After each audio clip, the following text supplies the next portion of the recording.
Oh my, I've been having technical difficulties. Okay, we are reading The Last Vampire.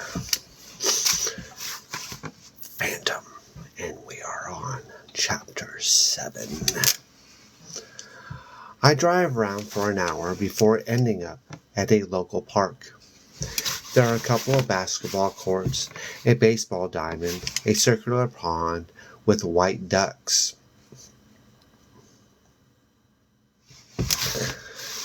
in it, and a wide field where children fly long-tailed kites sitting between the pond and the basketball courts. I try to think how I can fix my miserable life in one brilliant stroke. For the last 24 hours, I have considered taking Kalika to Arturo's secret laboratory, where the paraphernalia that completed my transformation is located. The crucifix-shaped magnets, the long copper sheets, the colored crystals. Yet the attempt, I know, to make Kalika into a human would be a desperate act at best. One of the few times Arturo experimented on a boy, dear Ralph, the results were disastrous. Ralph was transformed into a flesh-eating ghoul, and I had to break his neck with my own hands to stop him from killing. No, I realize I cannot experiment on Kalika, not until every other alternative has been explored, which means I need human blood. Now, a young man on the basketball court glances over at me. I may not be a vampire anymore, but I know I'm cute. This guy is maybe 19, with blonde hair and a strong build, and easy 6'2". His size is important to me. The more pounds he has, the more blood he can stand to lose. Yet the more difficult he will be to contain.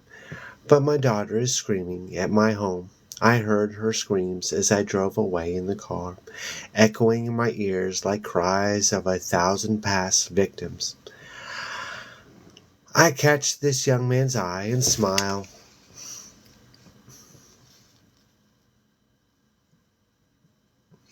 He flashes me a grin. He is interested, doomed. When his game finishes, he strolls over to say hi. Hi, I say in response, nodding to the court, to his companions. I sit with my profile to them. I don't want them to get a good look at me. You know, you're pretty good.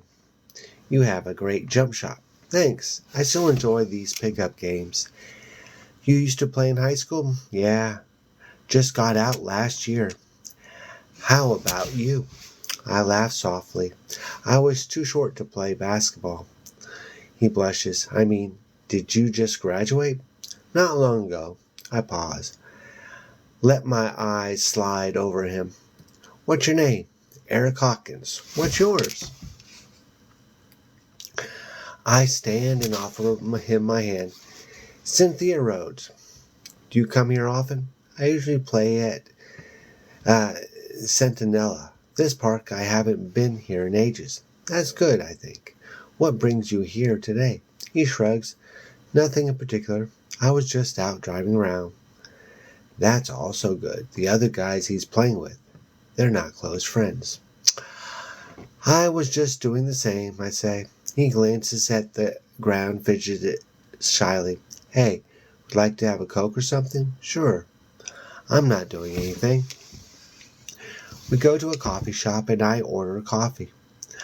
I have become a big coffee drinker since becoming human. It does wonders for my insomnia. Eric has a hamburger and french fries. I'm happy he eats heartily. He will need his strength.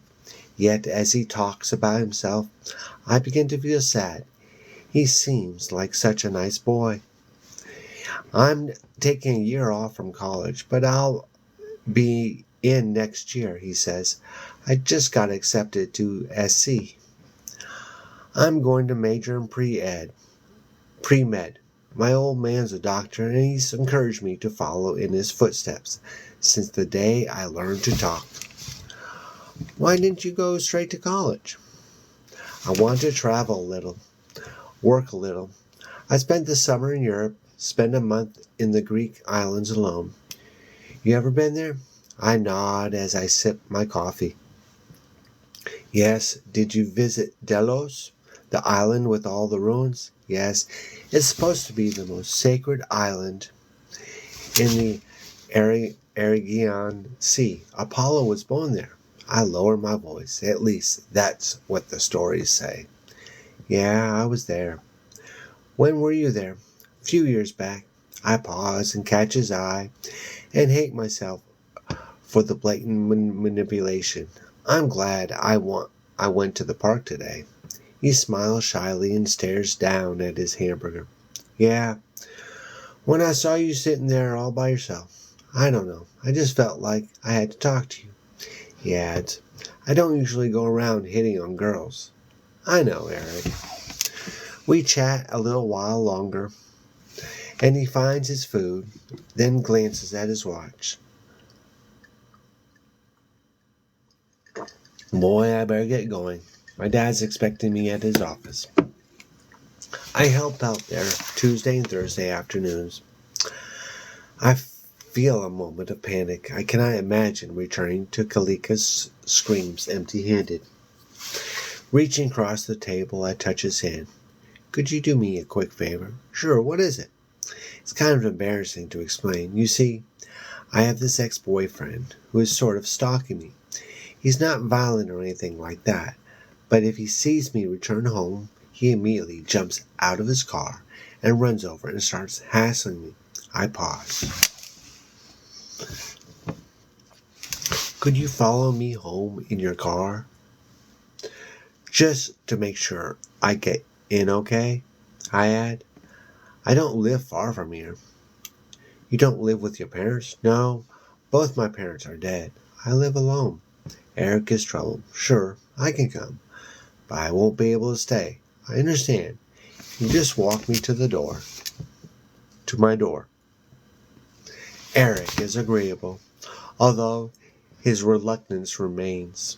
As a human, I'm not the actress I used to be. He likes me, but he's slightly suspicious of me. I have to wonder exactly what I'm going to do with him once he's in my house. To my immense bad luck, Paula is standing on my French porch as I drive up and park. Waving to her, I quickly run to Eric's car, which is in the middle of the block. I ask if he can wait a minute, but he's anxious to get to his father's office. He loses his temper. If I'm 10 minutes late, he explains. I'm grateful you followed me this far, I say. But I'm still worried my ex is around. He could even be in the house. Eric nods to Paula, who waits patiently for me. Who is she? Who is she? I snort and feel another layer of guilt. She's just the pregnant girl who stops by from time to time looking for money. I have to get rid of her, or she'll stay all afternoon. I touch his arm. Please stay. Give me 2 minutes. Eric hesitates. Okay. Paula flashes me a warm smile as I hurry toward her. What are you doing here? I ask. I was worried about you. I haven't heard from you in so long. Paula studies me, and I know how perceptive she is. Have you been sick? You look pale. I've had the flu. Look, I can't talk right now. That guy in the car, he's my boyfriend's brother. And he's in deep trouble that I can't go into right now. He needs my help. Paula is hesitant. Fine, I can go. I was just out for a walk. She glances at Eric. Are you sure you're all right? Yeah, no problem. I gesture to her swollen belly. It won't be long now. Paula is radiant. No, another 3 weeks is all. That's great. I nod to my door. Did you knock? Did you talk to Ray? I knocked, but no one answered. Oh, that's strange. Ray is almost always at home. He would have to be at home with Kalika and all. I can't imagine him taking her out, but perhaps our daughter is the reason he didn't answer. I cannot hear either of them inside, I add. I'll talk to you soon, Paul. I promise. We'll have lunch. Paula is gracious as she carefully moves down the steps. You take care. I'll be thinking of you. Thanks. Say a prayer for me. I always do, Alyssa. Ooh. Paula leaves and I gesture for Eric to join me on the front porch. He parks in my driveway and approaches reluctantly. He has an antenna of his own. I am definitely giving off bad vibes. His car will have to be moved quickly, I think, before it makes an impression on my neighbors. I fumble for my keys like I'm nervous, and I am nervous. I can't imagine hurting him. For that matter, he might end up hurting me. Sometimes my ex comes in a back window, I say, as I put the key in the lock. You should lock your windows, Eric muttered. Can I get you something to drink? I ask as we step inside. A quick look around shows neither Ray nor Kalika. Maybe he did not get out with her. Eric stays near the door. I really should be going, he says. At least have a lemonade. I made some fresh this morning. I move toward the kitchen. I really appreciate you doing this for me. Eric feels trapped. I'll have a small glass, he says, without enthusiasm. In fact, I did make lemonade that morning from concentrate. Pouring a couple of glasses, I hurry back to the living room. My resentment toward Ray continues to grow for seducing Eric to come into the house. It is good Ray is out of sight. Yet I could use Ray to knock Eric unconscious. I am a 110-pound blonde chick who just had a baby. Eric accepts his drink, and I toast him with our glasses. Eric drinks without relish. It's good, he mumbles. Thanks. We have lemon trees in our backyard. They give fruit this time of year. I smile. No, but they do in the summer. Eric finishes half his drink and sets the glass down on the coffee table. Well, my dad's waiting. Let's talk another time. It was nice to meet you. I jump slightly and speak in a hushed tone. Did you hear that? Eric is puzzled. What? I point down the hall. I think he's here. Eric frowns. I don't hear anything. I am a picture of fear. Would you check? Just to be sure? Cynthia, really? I don't think anyone's there. I swallow heavily. Please. It's terrible when he sneaks up on me like this. I can't get rid of him by myself. Eric eyes the hallway. You sure he's not violent? Why does he break into your house? He's never violent. He's just a pest. I hope I'm imagining the whole thing. Eric starts up the hallway. I follow close behind him silently. Even as a human, I can move like a cat. As he reaches for the last bedroom door on the left, I lash out with my right foot, striking behind his right knee. There is a mushy tearing sound. The spot is especially vulnerable. Letting out a painful cry, Eric topples to his knees. Before he can recover, I lash out with my left hand and catch him in the left temple, which is the thinnest part of the skull. The blow stuns him, but does not knock him out. Disgusted, I strike again in the opposite temple, hitting as hard as I can. The side of man throbbing from the effort. Still on his knees, he says precariously, yet he refuses to go down. Quite the contrary. He grasps at the near wall, trying to pull himself up. He's a fighter, and it breaks my heart not to let him go. But I am committed now. Backing up a step, I jump in the air and kick him in the back of the head with the heel of my left boot.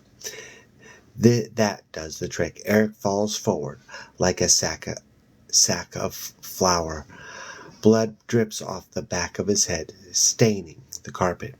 Just what we need. I'm sorry. I whisper as I kneel to his side, checking the pulse at the side of his neck to make sure I haven't killed him. His face against the floor. Eric breathes heavily, but his pulse is strong. Suddenly, I'm aware of someone at my back. Good job, Ray says. I turn on him angrily. Yeah, it's good. I was able to handle him all by myself. Where have you been? He shrugs. I was in the other room. Where's Kalika? He nods to the door. Eric was about to open. In there, I told her to remain silent, and she's listened to you. Ray speaks seriously. She always listens to me. Lucky you. I nod to Eric. Where are we going to put him? In the spare room. We'll tie him up and gag him, and take only as much blood as our daughter needs. That might be more than he can give, I say, stroking Eric's hair. We'll have to worry about that later. Ray pauses. How would we withdraw the blood? We need needles, syringes, tourniquets, tubing, flasks. I have them all at my house in Beverly Hills. I stand wiping Eric's blood from my hands. I'll go now. Ray stops me. That house might be watched, you said. I don't like being stopped. I'll have to risk it. I'm not breaking into a drugstore to get this stuff. I want you to help me tie him up before you leave. Can't you tie him up? The sooner I leave, the sooner I can get back. I glance at the bedroom door. My daughter hasn't made a peep. Kalika must be starving by now. It won't take us long if we work together. Then I can go with you to the other house. No, I say. I'm going alone. Ray hesitates. Fine. But I think it's better this guy sees only one of us. Why? Isn't it obvious? If he can't identify me, it doubles our chances of being caught. I stare at Ray. You really have changed. He shrugs. Maybe it was Eddie's blood. Maybe I hold his eye. All right. I'll deal with him like I deal with everything else, as long as we both understand that we are not pushing Eric beyond his limit. The boy is not going to die. Ray nods his head, but his eyes do not seem to agree. Interesting.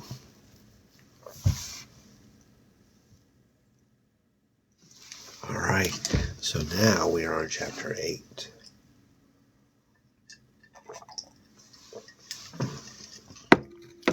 Before entering my Beverly Hills house, I searched the street and the surrounding houses for signs of anyone watching. The FBI's methods are not unfamiliar to me. The house appears unwatched. Once inside, I gather the supplies I need to turn Eric into a serious anemic. But before leaving, I stop to call Seymour. I haven't spoken to him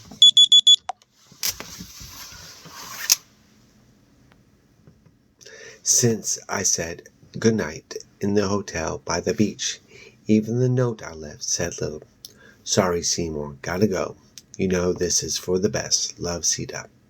Hello, he says. It's me. He takes a long time to answer. His voice comes out harsh. What do you want? I speak with sincerity. Just to hear your voice, Seymour. I miss you. Yeah, right. I do. I really do. Where are you? Can't tell you.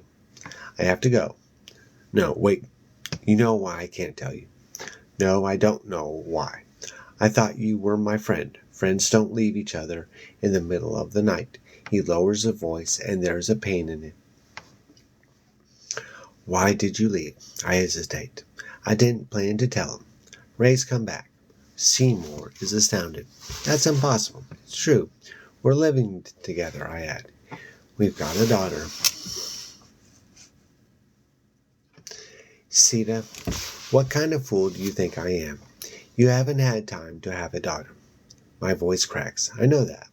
But this one came rather fast. He hears that I'm serious. Tell me everything that happened since I last saw you. So I tell him because I need someone to talk to. As always, he listens patiently, closely. and I have to wonder what insights he will provide when I'm finished. He's so smart. He always has something interesting to say about my numerous predicaments. Yet the next words out of his mouth shock me. "Why do you assume this guy is Ray?" he asks when I finish. I have to laugh, although I almost choke on it. What kind of question is that? Of course it's Ray. I know it's Ray. Who else could it be? I don't know who else it could be. But how do you know it's Ray?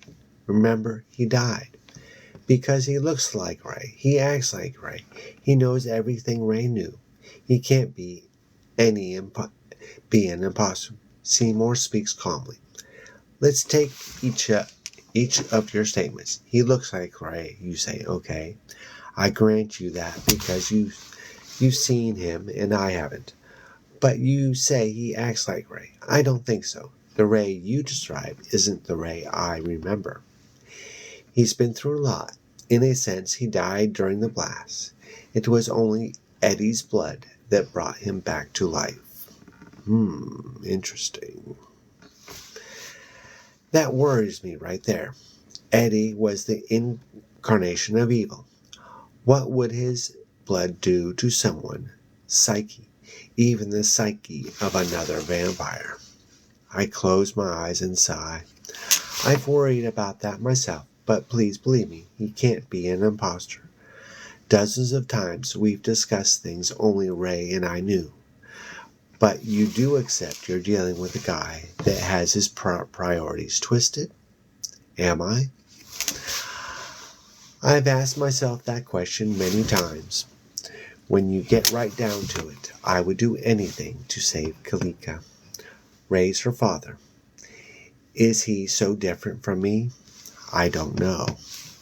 There's something in your story, something I can't put my finger on. I think Ray's dangerous, and I'd keep an eye on him.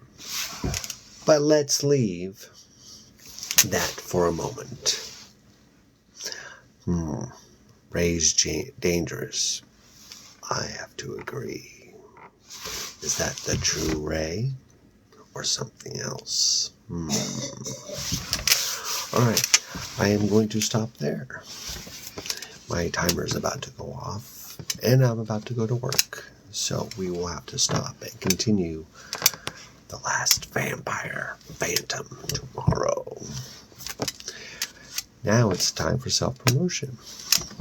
I am the YA horror author of Vampire Juice, a horror mystery adventure that is character-driven and fast-paced. If you like Fear Street, Are You Afraid of the Dark, and of course, Lost Boys, then you may like Vampire Juice. And here is the description. There we go.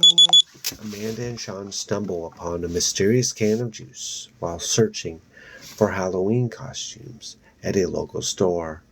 Despite being kicked out by the sales clerk, they become obsessed with uncovering the truth behind the strange drink. With the help from some local bullies, they sneak back into the store through a crypt in the graveyard, only to find themselves in the midst of a spine-chilling adventure. Okay, that's it for today. Thanks for watching. See you tomorrow.